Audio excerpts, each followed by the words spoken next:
አንዳንድ ሀገራት በካርታ ብቻ ይታያሉ፣ አንዳንዶች ደግሞ በታሪክ መጽሐፍ ላይ ይኖራሉ። ይቺ ግን ከዚህ በላይ ናት። በጊዜ ውስጥ የተጻፈች ሕያው ታሪክ ናት። እንስቶቻቸው ከውበታቸው በላይ ትጋታቸው ያስገርማል። ግን የሰልፊ ፍቅራቸው ደግሞ አይጣል ነው። ምግብ ምን አባቱ ብለው ፍጹም ፎቶ ለማግኘት መከራቸውን ይበላሉ። ጥሬ ገንዘብ የያዘ ወጣት ምን አይነት ፋራ ነው፣ ከየት የመጣ ነው ሊያስብል ይችላል። ባቡራቸው ከሕይወት ዕቅዳቸው በላይ ፈጣን ነው ብለው ራሳቸው ላይ ይቀልዳሉ። ታታሪና ፈጣን ናቸው። በምድር ጫፍ ሁሉ የእነርሱ ምርት አለ። ከርካሽ እስከ ውድነት እንደ እሳት የሚለበልበው ጫማቸው እጅግ ምቾትና ጥራት ያለው ዋጋውም የማይቀመስ የደረጃ ማሳያ ጫማም አላቸው። ሁለት ጫፍ ናቸው። ሁሉ በደጄም ናቸው። ሁሉም ነገር ቤታቸው አለ። ሀብታምም፣ ባህልም፣ ዘመናዊነትም እነርሱ ጋር አለ። አንዱ ከአንዱ አይጣረስም። ሁሌም መካከል መሆን ለሕይወት መሠረት ነው የሚሉ ይመስላል። ሳያሰላስሉ አይወስኑ። ከመሪያቸው እስከ ዜጎቻቸው ድረስ ይህ ባህሪያቸው ነው።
የአይፎን ስልክ አሜሪካ ውስጥ አምርቶ አያውቅም። አይፎን ሙሉ ለሙሉ የሚመረተው ቻይና ውስጥ ነው። ካሊፎርኒያ በሚገኘው የአፕል መስሪያ ቤት ውስጥ የሚመረተው የአይፎን ዲዛይኑ ብቻ ነው። በእርግጥ አውትሶርስ ተደርጎላቸው ጥቂት ቺፕስና ግላስ የሚያመርቱ ድርጅቶች በአሜሪካ ቢኖሩም አፕል በራሱ ግን በአሜሪካ ምንም አይነት የአይፎን ፋብሪካ የለውም። በቅርቡ የተወሰኑ ምርቶች ወደ ቪየትናም፣ ታይዋንና ህንድ ከመሄዳቸው በፊት የአይፎን ምርቶች 100% የሚመረቱት በቻይና ነበር። ዛሬም ፍላግሺፕ የሚባሉትን ሁሉም አይፎን ፕሮማክሶችን ጨምሮ 85 በመቶ የአይፎን ምርቶች በቻይና ነው የሚመረቱት። ለአፕል አይፎን ከሚያመርቱት 3 የቻይና ድርጅቶች አንዱ ፎክስኮንን ይባላል።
ማርኬት ቴክኖሎጂን እንመልከት።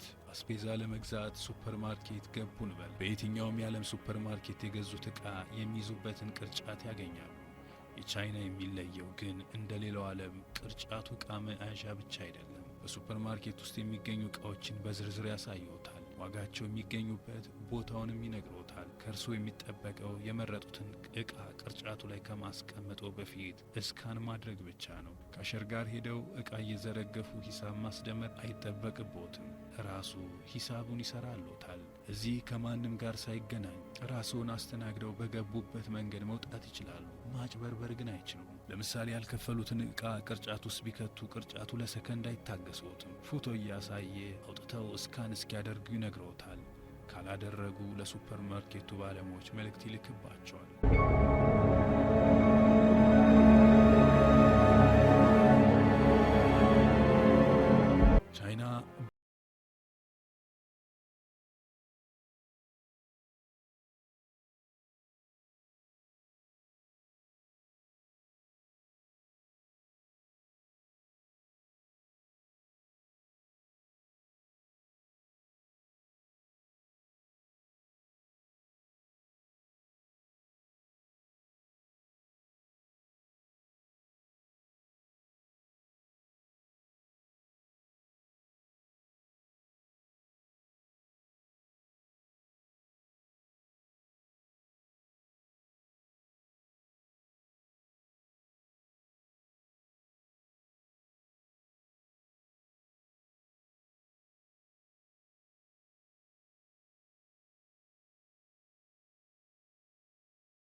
ፍጥነት ነው። ፍጥነት ወደ ትራንስፖርት ይወስደናል። ከምድራችን ፈጣን የባቡር መስመር 66% የሚገኘው በዚሁ ሀገር ነው።